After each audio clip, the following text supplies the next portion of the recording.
일본은 250% 국가 예산의 20% 정도를 그 피스를 갚는 데 써야 됩니다. 더 이상 올리면 개인 파산도 나올 것이고 국민들의 삶의 질이 계속 나빠지고요. 이게 사회 문제로 번질 가능성이 있는 거죠.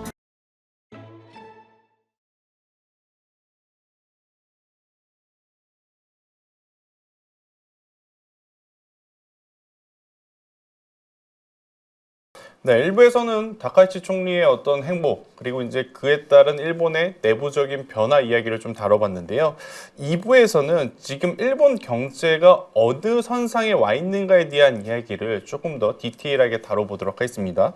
자, 교수님, 일본 중앙은행이 수십 년간 고수해온 게 이제 마이너스 금리잖아요. 네. 이제 이게 폐지가 됐단 말이에요. 네. 이제 금리 인상을 검토하게 된 배경을 뭐라고 생각하세요? 아무래도 직접적인 요인은 너무 오랫동안 저금리 기조였다. 근데 이것은 아베노믹스라는 맞아요. 그런 정책 기조가 원래는 2년 정도로 끝내를 생각이었어요. 일본에서도 그렇게 해서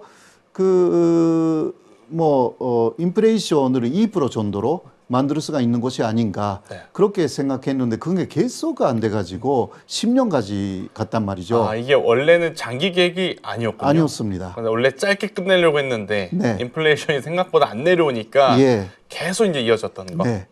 그래서 그 부작용이 만만치 않았다라는 것이고 일본 사람들이 생각 이상으로 물건을 사지도 않고 투자도 많이 하지 않았고요.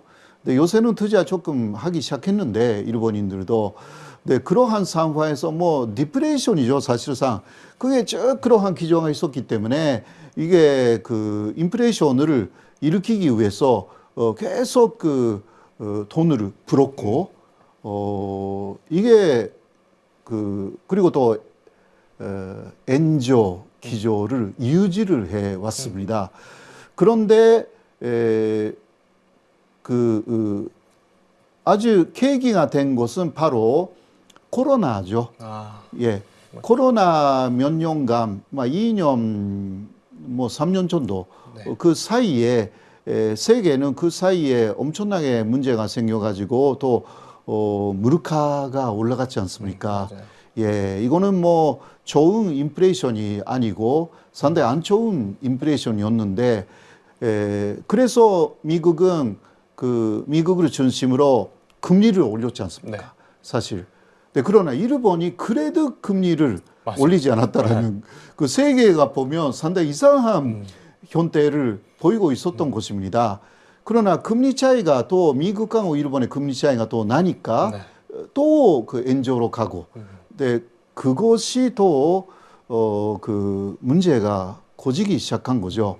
왜냐하면 일본의 PC도 굉장히 많아졌습니다. 지금은 다 아시겠지만 GDP의 250% 정도 일본의 국가 부채가 있지 않습니까? 한국은 아직은 100%가 안 되지 않습니까? 아마 60% 정도인데요. 미국도 많다 해도 100% 정도입니다. GDP에. 그러나 일본은 250%. 이거는 이대로 가면요 국가 예산의 20% 정도를 피스를 갚는 데 써야 됩니다. 그러니까 그러면 그 예산을 다른 데 많이 써야 되는데 이게 못하지 않습니까? 그러니까 일본인들의 삶의 질이 계속 나빠지고요. 그래서 이거 올려야 되겠다라고 해서 새로운 일본은행의 존재는 그런 금리를 올리는 그러니까 재정 건전파 그런 분이 왔어요. 그런데 올리지 못하는 거예요. 조금씩 올리기는 했어요. 그러니까 이게 올리려고 새로운 분들이 오셨는데 그것도 바로바로 못 올려고 있었던 시기가 그렇죠. 있었던 거죠. 지금도 맞습니다. 지금도 그러니까 그 마이너스 금리를 뭐 제로 금리로 네. 그 해서 그 다음에 0.25로 하고 그 다음에 0.5까지 가고 지금은 0.75입니다. 이거는 전체 금리가 그 정도의 수준이고요. 근데 그것을 했더니 아무래도 그 장기 금리가 갑자기 또 올라가 버렸어요. 그 1%까지로 쭉 억제시키고 있었는데 네. 그 지금은 거의 2% 넘어가거든요. 1%에서 2%는 되게 큰 거죠. 두 배니까. 네. 그리고 기타 이러한 연동되어 있는 그 단기 금리도요, 결국은 올라가기 시작했습니다. 그러니까 특히 일본 사람들은 모기지론, 아, 맞아요. 예, 이것을 많이 하지 않습니까? 이게 제일 궁금했어요. 예, 우리도 사실 금리 인상하면 가장 제일 먼저 고민되는 게 본인들이 가지고 있는 빚의 이자 예. 비용이거든요. 맞습니다. 일본 분들은 지금 이걸 어떻게 생각하고 계시는 거예요? 그래서 특히 모기지론의 이자가 아주 낮았어요. 뭐 1%도 없었고요. 네. 그러니까 0.3%라든가. 거의 뭐 제로였네요. 예. 네. 그래서 일본 사람들이 어떻게 했냐고 하면 이렇게 낮은 그 금리이기 때문에 그 지불할 수가 있다. 그렇게 생각한 거죠. 네. 그러니까 자신이 지불할 수 있는 만큼의 좋은 지불, 최대한. 예, 최대한 그렇게 마련하는 분들이 많은 거예요. 근데 이게 그럴 수밖에 없는 게 네. 1, 2년 있다가 다시 되돌아왔으면 고민을 해보겠는데 네. 워낙 저금리 시대가 장기화된 상태니까. 그러니까 특히 아베 시절 10년, 아베는 8년이었는데 그 이후도 그게 조금 그렇죠. 그 2년 정도는 갔기 때문에 뭐 크로다라는 일본의 존재가 있을 때는 쭉 저금리로 했기 때문에 이게 뭐 익숙해져 가지고 그 금리가 올라간다라는 생각을 안 했던 거죠. 그러니까요. 근데 요새는 그것이 많이 올라갔어요. 그러니까 금리가 아주 낮은 수준에서 거기에 맞게 자신이 마련할 수 있는 만큼의 최대의 그런 규모의 네. 집을 샀는데 그렇죠. 거기에서 조금이라도 더 금리가 올라가면 굉장히 부담이 커지는 것입니다. 이게 현재 문제가 이 문제가 있기 때문에 더 이상 여러 가지 면에서 금리를 올리지 못하고 있는. 예, 더 이상 올리면 개인 파산도 나올 것이고. 현재까지는 그 개인 파산뿐만이 아니라 그러니까 대출 이자도 낮았기 때문에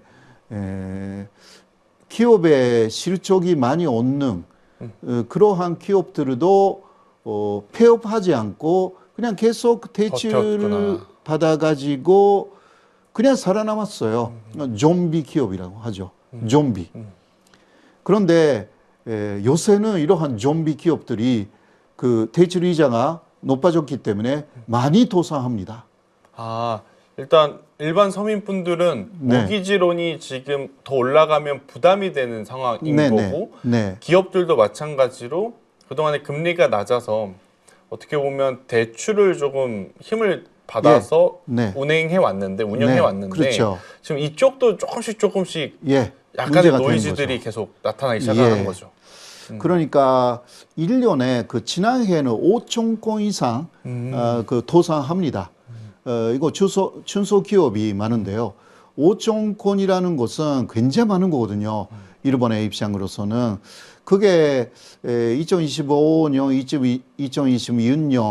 2026년으로 지금은 들어왔는데 계속 많아지고 있는 상황이라서 이게 사회 문제로 번질 가능성이 있는 거죠. 왜냐하면 그 해고 당할 수밖에 없기 때문에 그런 분들이 어떻게 하느냐라는 문제가 있기 때문에 더 이상 일본은행의 존재도 올리고 싶은데 사실 세계의 그런 특히 미국하고 비교하니까 일본은 이 금리 차이를 조금 좁혀야 되는데 이건 못하는 것입니다. 예, 사회 문제하고 연결되어 있기 때문에. 그러니까 이해관계가 계속 부딪히니까 이걸 안 할 수도 없는 상황. 그렇다고 하자니 예. 자국 국민들의 피해가 조금 크게 예상이 되는 네. 뭐 국민뿐만 아니라 뭐 기업까지도 네, 그런 맞습니다. 상황인 거죠. 네. 그러면 지금 일본이 앞서서 국가 부채가 지금 GDP의 250%에 이제 해당한다라고 했는데 금리 인상이 만약에 일본 정부의 예산 집행과 경제 침몰로 이어질 가능성도 있는 건가요? 그래서 그 부분은 양쪽의 이론을 말하시는 분들이 굉장히 많이 있습니다. 그러니까 다카이치는 오히려 저금리로 가자. 지금 계속 그걸 네네네. 유지를 하는 거잖아요. 네네. 네. 그렇게 해야 더 엔조 기조가 만들어지고 엔조이면 수출에 유리하다. 그렇죠. 그렇지 맞아요. 않습니까? 네. 그래서 수출품이 많이 팔리는 것이 결국은 그 GDP를 끌어올릴 수가 있는 거 아니냐, 막 이런 이야기를 하는 거죠. 근데 그러나 그거는 너무 안이한 생각이다라고 재정 건전파는 반대하고 있죠. 그렇게 하면 일본이 피트송이가 될 가능성이 충분히 있고, 그리고 엔조이기 때문에요. 현재 그 해외로 나가려고 하는 졸음은 우수한 인재들이 많아지고 있습니다. 자국 화폐 가치가 자꾸 떨어지니까 네네. 그러니까 자국 내에서 일자리를 얻으시려고 하는 것보다 네. 해외로 이제 넘어가신다. 예. 엔지니어. 내 능력이면 미국에 갈 수도 있다. 미국에서는 그 초봉이 막 원으로 말하면 500만 원 받을 수가 있는데 일본에서는 270만 원이다. 사실 그 정도이거든요. 270만 원, 뭐 27만 엔 말하자면 그거 한국에서도 그 유명한 회사예요. 소니라든가 네. 이런 데가 아직 그 초봉 270만 원 정도니까 한국은 그거 있을 수 없잖아요. 그렇죠. 대기업이면. 그러니까 이제 그게 뭐 지금 정보가 공개되어 있는 세상이라서 중국도 한국도 우리보다 너무 많네라고 해서 이게 비교 우위가 될 수밖에 없잖아요. 예. 네. 비교 대상이. 그래서 특히 일본의 유명 대학교를 나온 인재들이 해외로 나가려고 해요. 예, 이게 문제가 있는 거죠. 이거를 빠르게 잡아야 될 텐데. 네. 그죠? 바르게 잡기 위해서는 어느 정도 엔고가 돼야 돼. 엔고가 돼야 되는데 그러기 위해서는 금리를 역시 올려야 되고. 올려야 된다. 예. 그러면 또 눈에 보이는 주식은 더 떨어지거든요. 그러니까 그래서 예. 좀 다카이치 총리를 바라보시는 분들 중에 다수가 이제 포퓰리스트다. 네, 이건 네. 그냥 단순히 이제 그들의 마음에 들기 위한 정책이지 중장기적으로 실제 본인들 나라에 그렇게 실효성이 없다. 이렇게 또 판단하시는 분들이 많잖아요. 예, 그러면 이게 결국에 이제 독이 되고 있는 상황인 거죠. 될 가능성이 충분히 있고 그래서 다카이치 총리가 이번에 대선 선거에서 대승을 했는데 이게 언제까지 이 그 지지율이 높은 지지율이 그대로 갈 것이냐. 왜냐하면 경제적인 상황이 안 좋아지면 안 좋아질수록 지지율이 떨어지거든요. 맞아요. 그래서 이번에 선거도 정기국회가 1월 23일에 시작되었는데 그 시작은 그 질문 많이 받아야 되거든요. 네. 일본 총리가 네. 그것을 완전히 무시하고 그 중요 해산을 했어요. 이유는 질문 받기 시작하면 이러한 부분들이 나오잖아요. 그렇죠. 그러면 이게 불리해진다 이거예요. 그러니까 본인들도 그들을 설득할 만한 자신이 없었구나. 예, 그렇죠. 질문이 왔을 때. 네. 그렇기 때문에 아무래도 그 질문은 날카로운 게 많이 들어오지 않습니까? 맞아요. 그러니까 그게 있기 전에 그냥 아예 해산하고 네. 이겨버리자. 그 다음은 사람들 숫자가 우리 아군이 많아지면 질문 시간도 아군들이 많아지는 것이고 맞아요. 그러니까 야단들은 질문도 그렇게 오래 못하게 될 것이다. 이게 그대로 돼버렸어요. 이번에. 그런 부분은 어떤 뭐라고 할까 도박 같은 그 해산을 했는데 그거는 상당한 성공을 거두었습니다. 그러니까 이번에. 일단 눈앞에 닥친 어떤 위기는 좀 피하고 보자식의 예, 판단이었는데 시간이 지나고 나서 보니까 그러니까 그들에게는 좋았던 예. 선택으로 보여지는. 예. 하지만 일본 전체로 봤을 때는 어떻게 될지 몰라요. 그렇게 좋은 선택이 예. 아닐 수도 있는. 예, 6개월 후, 또 1년 후가 되면 이대로 그러니까 돈을 계속 풀고 네. 그 국세를 계속 발행하고 발행하고. 이러한 정책이 일본 경제에 굉장히 안 좋은 그러니까 그 영국 쪽에서는요 이런 이야기를 해요. 그 제2의 트로스가 되는 거 아니냐. 영국의 트로스 정권이 있었잖아요. 네. 예, 다카이치는 그런 전형 아니냐. 그거는 해외에서는 그렇게 보거든요. 근데 일본 안에서 그렇게 이야기하는 사람들은 소수는 있지만 전체적으로는 다카이치를 너무 좋아하는 사람들이 많은 거죠. 지금 실제로는. 예, 실제로는 아직은요. 네. 근데 왜냐면 또 일본인들도 너무 그 경제가 어려우니까 또 감세해 주겠다라든가 그 이야기를 하니까 그러면 대환영이죠. 예, 어려우니까 여러 면에서. 그러니까 지금 기다리고 있어요. 언제 감세해 주냐. 기다리고 있는데 그거 혹시 못하면 또 문제가 돼요. 미뤄지거나 예. 못하면. 예. 그렇죠. 그리고 또 딴 말을 하거나 그런 가능성 충분히 있거든요. 예, 이게 그러니까 다카이치도 엄청나게 이겼는데 그 다음 엄청나게 패배할 가능성이 있어요. 네.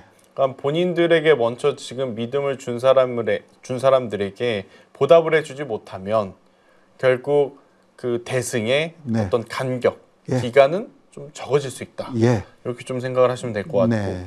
지금 또 한 번 큰 좀 파고가 있었는데 엔캐리 트레이드라는 예. 게 있잖아요. 예, 예. 이게 또 청산되는 경우의 수도 우리가 고민을 좀 해봐야 되잖아요. 네네. 또 이건 일본만의 문제가 아니라 여기 엮여 있는 투자처들 뭐 크게 글로벌하게 보면 우리나라도 있을 것 같고 미국도 있을 수 있을 것 같고 그런데 만약 엔캐리 트레이드가 청산이 될 경우에는 글로벌 이 자산 시장에서 그냥 글로벌 자산 시장에서 자금이 이탈하게 될 가능성이 높잖아요. 일본에서. 예, 예, 예.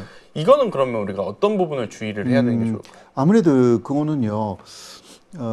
일본 은행이 금리를 인상할 때가 그 엔캐리 트레이드 청산이라는 움직임이 일어나는 시점이다. 그러니까 라고 할 수가 지금은 있습니다. 계속 낮은 금리를 유지를 했기 때문에 이걸 이용한 투자의 방식들이 통했는데 네. 만약에 일본 중앙은행에서 한번 여기서 금리를 탁 예. 올려버리면 네. 그거 우선은 뭐 이미 있었습니다. 그러니까요. 그러니까 이게 그 지난해였나 그 8월에 재작년에 8월 15일. 예. 예, 그때 엔캐리 트레이드 청산이라는 소리가 많이 들렸거든요. 맞아요. 예. 그때 그 일본이 그때까지는 굉장히 저금리였는데 갑자기 금리를 0.2%, 맞아요. 25%라도 올리면 그 영향이 굉장한 영향을 컸던 그날 거죠. 되게 힘들었거든요. 네. 근데 아마 저뿐만 아니라 저희 파리로 모니터 가족분들도 다들 그랬을 거예요. 예, 그래서 예. 그런 고민이 있는 거예요. 네. 그래서 앞으로 그럴 확률들이 지금 계속 있을까?